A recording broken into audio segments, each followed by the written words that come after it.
แอปพลิเคชัน Note ที่มาพร้อมกับกระดานอัจฉริยะจะช่วยให้การเรียนการสอนมีประสิทธิภาพหลายขึ้นและจะเฮ็ดให้การเรียนบ่น่าเบื่ออีกต่อไปมารู้จักฟังก์ชันต่างๆในการใช้งานไปพร้อมกันเลยแอปพลิเคชัน Note จะมีฟังก์ชันการใช้งานหลากหลายรูปแบบบ่ว่าจะเป็น Big เฮาจะมีทั้งหมด3ประเภทด้วยกัน1 2 3จะเป็นแบบขีดเขียนธรรมดาทั่วไป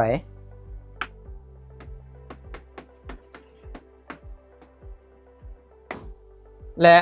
รูปแบบที่2จะเป็นโหมด AB ที่คอยประมวลผลเวลาขีดเขียนมันจะปรับเป็นตัวพิมพ์ให้เฮา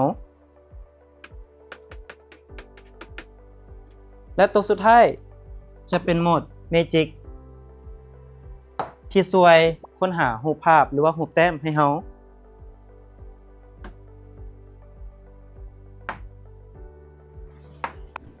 วิธีการลบก็แสนง่ายดายสามารถใช้มือลบธรรมดาทั่วไปหรือจะสามารถคลีนแบบนี้เลยก็ได้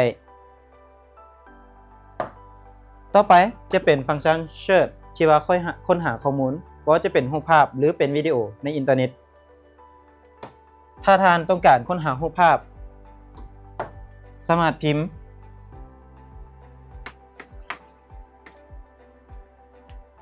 แล้วปรากฏขึ้นรูปภาพแบบนี้ท่านสามารถกดจึ้งแล้วลากออกมาท่านจะได้รูปภาพที่ท่านต้องการ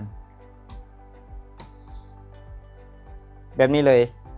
และบรรทัดเขาจะมีทั้งหมด4แบบที่1จะเป็นแบบเซ็นเซอร์แบบที่2และแบบที่3จะเป็นแบบหามุมหรือว่าจับมุมซากแบบที่4จะเป็นแบบจับองศาและฟังก์ชันเชฟจะเป็นแบบ 3D และ 2D แบบ 2D จะเป็นรูปธรรมดาทั่วไปและรูปแบบ 3D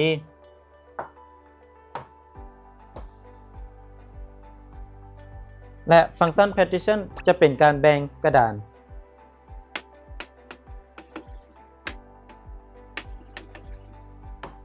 และนอกจากนี้เรายังมีเทมเพลตที่ให้กับครูอาจารย์ที่สอนวิชาพละศึกษาเนาะให้น้องๆนักเรียนได้เบิ่งและวางแผนในการเล่นและนอกจากนี้เรายังมีกิจกรรมให้น้องๆได้เล่นเพื่อผ่อนคลาย